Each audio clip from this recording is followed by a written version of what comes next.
સૂત્રો પાસેથી મળતી માહિતી મુજબ દક્ષિણ ગુજરાતની સૌથી મોટી ગણાતી નવી સિવિલ હોસ્પિટલમાં પ્રતિદિન હજારો દર્દીઓ સારવાર માટે આવતા હોય છે, તેમજ જુદા જુદા ઓપરેશન થિયેટર, વોર્ડ, ઓપીડી સહિતના જુદા જુદા વિભાગોમાં ચોથા વર્ગના કર્મચારીઓ પણ ફરજ બજાવતા હોય છે।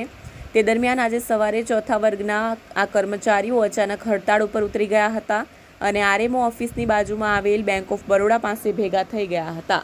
ચોથા વર્ગના કર્મચારીઓની હડતાળ પાછળ એવું કારણ જાણવા મળ્યું છે કે કેડીની બિલ્ડિંગમાં આવેલ 6B વોર્ડમાં એક આયાબેન ફરજ બજાવતા હતા। તેમની ઉપર એક પરિચારિકા દ્વારા ચોરીનો આક્ષેપ મૂકવામાં આવ્યો હતો। આવા ગંભીર આક્ષેપોને લઈને ચોથા વર્ગના કર્મચારીઓમાં નારાજગી અને આક્રોશ પેદા થયો હતો। કર્મચારીઓનું કહેવું હતું કે તેઓ ઉપર અવારનવાર આ પ્રકારના ખોટા અને ગંભીર આક્ષેપો કરવામાં આવતા હોય છે, જેને પગલે કર્મચારીઓ ભેગા થઈ ગયા હતા અને હડતાળ પાડી હતી। કર્મચારીઓની હડતાળને પગલે હોસ્પિટલની વ્યવસ્થાઓ ઉપર અસર પહોંચી હતી। જુદા વિભાગોમાં સફાઈથી લઈને સ્ટ્રેચર ઉપર લાવવા લઈ જવા સહિતની કામગીરી પ્રભાવિત થઈ હતી। જોકે આરએમઓ ડોક્ટર કેતન નાયક સહિતના અધિકારીઓ દ્વારા હડતાળ ઉપર ઉતરેલા કર્મચારીઓને સમજાવવામાં આવ્યા હતા, તેમજ જે ગેરસમજ ઉત્પન્ન થઈ હતી તે દૂર કરવામાં આવી હતી। ત્યારબાદ 2-3 કલાક પછી આ કર્મચારીઓ હડતાળ સમેટી હતી અને પોતપોતાના કામ ઉપર પરત ચાલ્યા ગયા હતા। કર્મચારીઓની હડતાળ સમેટાઈ જતા અધિકારીઓએ પણ રાહતનો શ્વાસ લીધો હતો।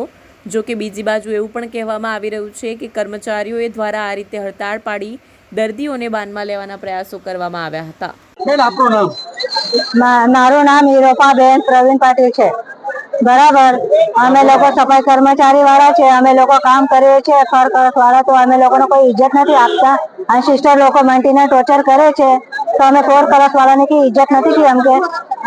બેન, શું બની હતી ઘટના? પૂરી શું બની હતી મને કહો। કઈ નહીં, અમે લોકો આ લોકોને કામ કરવા જાય તો આ લોકો કહે છે કે તમારું કામ સારું નથી। એવું થોડી કઈ હોય, અમે લોકો કામ કરીએ છીએ, દિલથી કામ કરીએ છીએ। આ લોકોને એવું થોડી હોય, કામ કરતા નથી તો અમે લોકોને કોઈને આવવા નથી દેતા અહીંયા। એટલા 15-20 વર્ષથી નોકરી કરો છો ત્યારે બી આ લોકો આને કઈ ઇજ્જત નથી આપતા।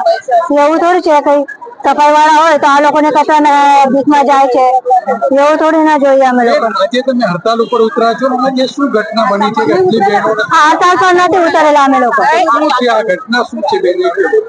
શું છે કઈ નહીં, પેલા માસી લોકોને હારું ના હોય, આ લોકોને સારું જગ્યા મૂકીએ એમ પ્રોબ્લેમ હોય આ લોકો માસી લોકોનો। હવે પેલી માસીના હાથમાં પ્રોબ્લેમ છે તો આનાથી ભારી વજન ઉંચકવાનો પ્રોબ્લેમ છે તો આને સારી જગ્યા જોઈએ એમ। જ્યાં માસી સારા છે આને વાર્ડમાં મૂકો, એવું બી છે આમાં માસી લોકોનો પ્રોબ્લેમ। હા, એક માસીને ઓપરેશન થયેલું છે, ઓટી કરેલું છે, તો આને બેસવાની જગ્યા આપો થોડું।